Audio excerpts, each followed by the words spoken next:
Star Wars Young Jedi Knights. Return to Ord Mantell, Chapter 11. As they cruised away from Ord Mantell, Anja sat stiffly against the bulkhead wall facing the Falcon's cockpit, where Han Solo and Jaina sat at the ship's controls. Anja's face was hard, her arms folded across her chest. From her, Jason smiled. "Hey, why don't you relax?" he said. We'll find a way to help your planet. Anja closed her big, sad eyes and gave a mirthless laugh. "Right, a few pampered kids and one former smuggler will fix everything. I already feel better already." Loie gave a soft growl, turning in the passenger seat to look at Anja. Tenel Goss sat stiffly beside Jason, as if ready to protect him. "This is not a fact. We are not children," she said. "We are Jedi Knights, and we have all faced hardship." "And war," Jaina added, "and the death of friends of family." Zeke spoke up from beside Loie, "And General Solo here has some real influence with the New Republic fleet." Anja looked skeptical. "It's just hard to believe, since nobody in the Republic has ever bothered to think of us before, less much offer us help." "Give us a chance," Jason said. "We're just your friends. At least we'd like to be." "With the past history between our fathers, I'm not sure becoming friends is possible," she said in a flat voice. No anger, no hope, no emotion at all. Jason watched her, wondering deep in his heart exactly what had happened between Han Solo and Galandro so many years before the twins were born. "Besides," Anja continued, "the flight to Nobis is brief enough that there's little point in getting comfortable." "The hyperspace route between the Nobis system is short," Anakin said. "We arrived there in less than a day." "That's when the fun starts," Anja murmured. She removed her lightsaber and began playing with it, looking at the intricate knobs and buttons. Every lightsaber was different, made from various raw materials. Jason, Jaina, Tenel Ka, and Loie had built personal energy blades using their skills and their imaginations. Anja was not a Jedi trainee, yet she had a sophisticated-looking lightsaber, apparently an ancient one. Jason tried to again strike up an observation. "That's an interesting weapon. Have you ever had any Jedi training?" Anja threw her head back and looked up at him with scorn. "I don't have any time to sit around in the jungle and concentrate at rocks and leaves." She made a rude noise. "No, I bought this lightsaber from an old trader. He said it was some sort of Jedi relic. Who cares? It works. That's all that matters to me." "But you used it well against the chameleon attackers," Tenel Ka observed. Han Solo turned in the pilot seat.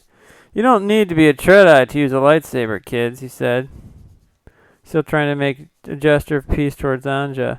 "Fact is, I used your Uncle Luke's lightsaber on Hoth to cut open a tauntaun so we'd have a place to keep warm until I could set up a snow shelter."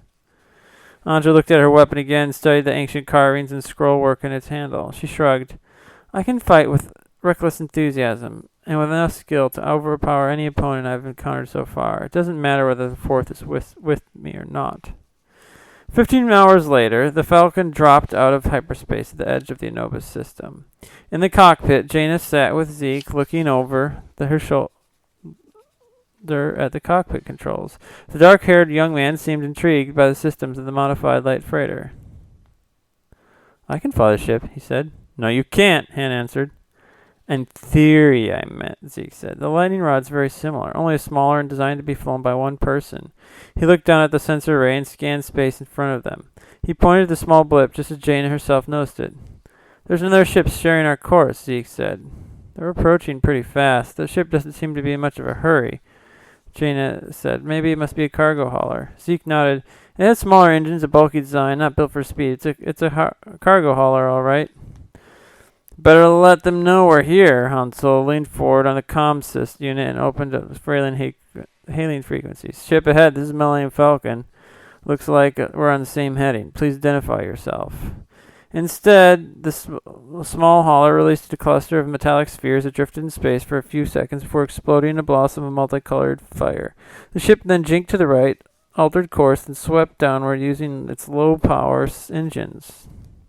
The Falcon dodged the debris and rapidly closed the distance. "Space mines," Zeke said. "Again? Does he think he's running his own derby out here?" Jaina asked. "We'll catch him in no time," Zeke said. "He's got no chance of outrunning a Falcon." The pilot ahead seemed to realize the same thing. He turned his course and responded over the comm system. "Hello, Millennium Falcon. This is Limit, Captain of the Rude Awakening, officially licensed cargo hauler from Ord Mantell. My apologies for the accidental release a minute ago. Our defensive systems malfunctioned and identified you as an enemy. I trust no one was injured?" Han grunted. He nudged the Falcon closer to the other ship. What's your destination, Limit? Anubis. I've got some important supplies to deliver. Anja glanced up from where she sat behind an invisible psychological wall that cut her off from the companions. She came forward to the cockpit. He meant food and medical supplies. Jaina said, not realizing that Hannah still had the comm circuit open. No, not exactly, Millennium Falcon, Limit said, but my cargo is important to the war effort nonetheless. Anja moved further into the cockpit. He's running weapons, she said. Her voice dripped with scorn. Limit, this is Han Solo, special emissary from the New Republic. I'll be coming aboard for a brief inspection. He brought the Falcon so close the cargo hauler that their hulls nearly touched. You what? Limit stammered. The rude awakening put on a burst of speed that the Falcon easily matched. You have no right to detain my ship. I'm officially licensed. Then we should be no problem. Besides, I'm well aware how much a license from Lord Mantell is worth, Han said, and exactly how much one costs. He glanced at Anja. Her face wore a troubled expression. Are you ready to be boarded? He said in the comm system. The two ships that flew along side by side, nearly touching, but Limit refused to answer. Han extended the grappling hook and attached to the docking field. Let's do this peacefully, Limit. Don't make me blast you and take over the wreck of your ship. It'd be a heck of a lot of trouble for both of us. The other pilot mumbled something unintelligible, which the EMTD offered to relay, but the young Jedi Knights quickly assured him that some things were left better untranslated. Come aboard, then, Limit grumbled. But you're delaying my delivery. I'm perfectly legal. His actions suggest otherwise, Telka said. The docking clamp engaged the loud metallic clunk. After a hiss of air equalization, both ships were ready. I'm going down first, kids, Han said, taking the lead, just in case there's a trap. If it's a trap, Dad, Janus said, following close behind him, you'll need us next to you, not hide inside the Falcon. Han looked over his shoulder and cocked an eyebrow at her. You know, you may be right. He opened the ship hatch and quickly descended into the smaller ship. Anja's face contained a thunderstorm of anger and anticipation of what she knew they would find aboard the smuggler's ship. Limit, a small grayish-skinned man, had wing-like eyebrows and wrinkled, rigid scalp. He met them with his frowns and failing hands. Jaina noticed his fingertips were connected by thin, translucent webs of skin. Finally, he forced a ridiculously fake smile into his face. Han Solo, welcome to aboard my ship, he said. It's not in very good condition, but it's paid for. I've had it for many years, and this war in Anubis has been providing some of our best business since the Empire fell. He rambled on, his tone ubiquitous. We got a lot in common, don't we? You used to be a smuggler yourself. You ran spice for Jabba the Hutt, didn't you? Nearly cost my life a few times, Han answered. It's been decades since I ran those kinds of risks for a quick profit. Limit sighed. If only we could kick back for a cantina on Ord Mantell, or just share a Vesuvian fuzz or some Osaka nail. Then we'd have time to socialize. I'm not here to socialize, Limit, Han said coldly. We're here to check on your ship's cargo. Anja snatched out her lightsaber, switching it on so that the acid yellow glare flooded the small compartment. Show us your cargo now! Limit recoiled, holding up his webbed hands. It's just my usual run. I've been doing this for years. Nobody's ever bothered me before. Then today's your lucky day, Limit said, standing close to Anja. The young woman, tall and slender, had a sort of animal energy that dominated the room. Zeke had no lightsaber himself. Jaina, Jason, Tenelka, and Loy did not draw their own weapons, though the smuggler could surely see them at their sides. All right, come with me. Inside the cargo hold, they found crates filled with munitions, blasters, burrowing devices, detonators, sonic punchers, and other explosive devices. Just as I thought, Anja said. She pointed to the box of sonic punchers. He's taking these weapons to the enemy. War material is forbidden, even for smugglers, Han said. I can't remember the exact statute or regulation in the New Republic Charter, but I'm sure it's the case. I'd be pleased to look it up for you, Master Solo, EMTD volunteered. Lowy rumbled that it didn't matter at the moment.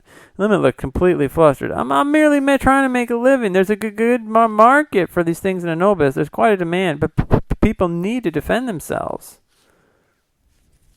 And which side have you chosen? Tenelka said. Which army do you support? Oh, I could take sides in a civil war. Limit said, that would be unfair. I supply everybody. Let them work it out. That's my creed. Anja flared with anger, barely able to contain herself from cleaving the smuggler in two with her lightsaber. You supply the enemy and our side? You sell to both equally? Wait a minute. Jaina said, which one is our side? We're just going here to investigate.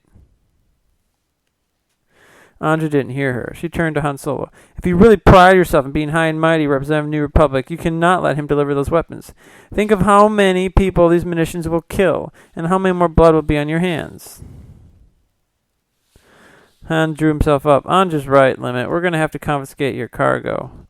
You can't do that, the smuggler wailed. I've got mouths to feed, entire litter of offspring back at Ord Mantell. You put them out in the streets. I'll file a complaint. I happen to know it doesn't cost much more than to get a license permanently canceled than it costs to buy one in the first place. Han's gaze didn't waver. And in your case, I consider the credits well spent. You might want to try a more reputable line of business. Han gestured to Loey, who helped him lift a large crate of burrowing detonators and set it in the center of the cargo floor just above an Arosine space hatch. Let's pile these other crates on top, Han said. Zeke, Telka, and the twins used the Force to help, while Anakin did his best to be of assistance in directing their efforts. Anja remained where she was, her lightsaber still drawn, as if daring Limit to argue with them. I'll report you to the authorities on Ord Mantell, the smuggler whined. You can say you're confiscating my cargo, but you're probably going to fence it yourself. Sell it to the black market. Hey, not a chance, Jason said. Han Solo opened up a crate and removed one of the powerful detonators. After seeing its timer, he placed it in the box, set in its box, and sealed it. They locked all the cargo crates together magnetically and coded the locks in a single control. After Anakin scrambled the coded combination for him, Han stood back. I think we better leave our friend Limit alone so we can jettison the crates. But there's a fortune tied up in those weapons, the little man said. He waved his webbed hands and his eyebrows flew upward like flames to his wrinkled scalp. Han drew his blaster and pointed toward the crate, the timer ticking down. If I were you, I'd get rid of the cargo limit. If you don't, your ship will become the newest, brightest little star in this part of the galaxy. I can't make that choice for you, but I'm not going to wait around to see what you do. He gestured, and the young knights hurried after him to the Millennium Falcon stocking port. Limit wailed, but I'll never get that open in time. How much time do you put down the countdown on? Oh, a minute, maybe two. Can't remember exactly. The smuggler ran to the crate, pounded on its side. I can't get it open. I suggest you jetson your cargo without delay, Tenel Ka said. Lobaka added a growl of affirmation. The companions scrambled back to the Falcon. Han headed straight for the pilot seat and strapped himself in while Jaina released the magnetic docking connection. They split away from the smaller cargo hauler and drifted off to a safe distance. How long does it have, Dad? Jaina asked. Plenty of time, Han said, I think. Finally, they saw a cluster of glittery objects pop out from the bottom of the smuggler's ships. Limit's sublight engines kicked in, and he streaked away moments before the jetsoned cargo containers erupted in a white-hot ball of light. Looks like he made the right decision, Jason added.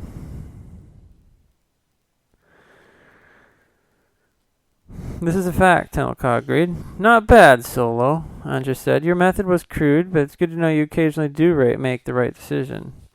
Aboard his small ship, Limit swung between despair and outrage. He had lost a huge profit. It would have paid for his long-awaited vacation on Tatooine. For years he had scrimied and saved so he could fly out under the double suns to soak up warmth from the glittering sands, enjoy the wild nightlife on Mos Eisley. Now those dreams and plans were trashed. With trembling fingers, he opened a special private comm signal. It was time to express his anger to the people in charge. Perhaps they could do something about this. This marauder, this space pirate named Han Solo. Limit clenched a fist, trying to control his anger. The image of Zethros appeared on the screen. The angry-faced lender appeared greatly annoyed that Limit had bothered him. His red laser eye burned bright behind his metal visor.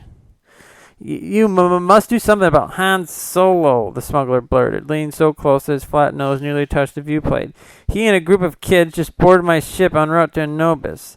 They confiscated my cargo and forced me to destroy all the weapons. Really, Sethros said. You didn't mention my name, did you? I don't want Anubis to know that Black Sun is involved in their own little war. Of course I kept my mouth shut, Limit said. But what am I supposed to do now? Obviously, you'll have to make up for these losses. Don't you think I know that? Limit said. But I want to know you make Solo pay for this. I in blood. I work hard. I pay for my protection money, and I do whatever you ask. Now it's time for Black Sun to do something for me. Keep the space lanes to Nobis safe for us gunrunners. Zethros laughed, but the laser-red eye in his visor did not waver. You can't order me around, Limit. You're no one. A mere underling who drives my craft and delivers boxes. Limit trembled, knowing he had overstepped his bounds in talking to Zethros that way. One didn't make an enemy of the powerful crime organization without paying a steep price. Thanks to the efforts of Zethros, Black Sun's tentacles now reached in every known business in this part of the galaxy. Then Zethros did smile. It appeared to be a genuine smile, or perhaps the man was much better actor than Limit thought. It just so happens, though, that your wishes exactly parallel mine with regard to Solo. Sort of a personal grudge of mine. Don't worry about it for now. But how will I get restitution? Limit stuttered. Someone has to pay for my lost cargo. You are absolutely right, Sethros said. You do. You allowed yourself to be boarded. You didn't deal with the situation properly, and you lost the weapons. It comes out of your account. Limit swallowed hard. He knew of no way he could escape his obligation now. Zethros laughed. If it's any consolation, Solo is walking right into the Civil War in Anubis. He seems to think he can make everything better, but I've got about 1,000 different ways to make sure he never leaves that planet alive. Well, Limit mumbled.